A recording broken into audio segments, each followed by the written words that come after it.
मुख्यमंत्री देवेंद्र फडणवीस ने आज केशव सृष्टि में महिलाओं को जागरूक करने के लिए महिला दिवस के दिन कार्यक्रम में शिरकत की। इस कार्यक्रम में कई सारी महिलाओं ने बढ़ चढ़कर हिस्सा लिया और खास तौर पे उन महिलाओं ने जो कि ग्रामीण क्षेत्र से अपने आप में एक प्रबल महिला है।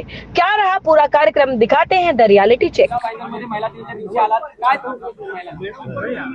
महाराष्ट्र शासनाच्या ग्रामविकास विभागाने आणि रामभाऊ मार्गी प्रबोधिनीने राज्यभरातल्या नेतृत्व करणाऱ्या ज्या ग्रामीण भागातील महिला जनप्रतिनिधी आहेत त्यांचा नारी शक्ती संगम हा या ठिकाणी आयोजित केला आहे। राज्यभरातनं 2 दिवसाच्या प्रशिक्षण आणि प्रबोधनाकरता सगळ्या महिला प्रतिनिधी या ठिकाणी आलेल्या आहेत। या कार्यक्रमाचं उद्घाटन करण्याकरता मी आलो होतो।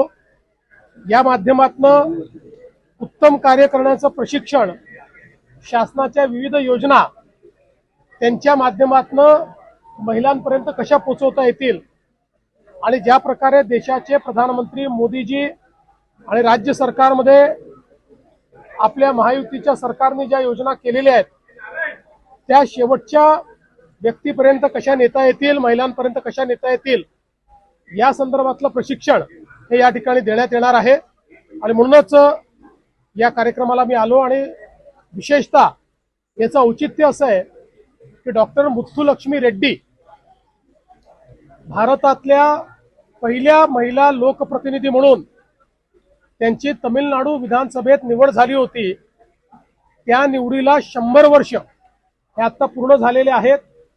त्याचं औचित्य साधून महिला दिनाच्या निमित्ताने हा महिला शक्ती संगम कार्यक्रम या ठिकाणी आयोजित झाला आहे।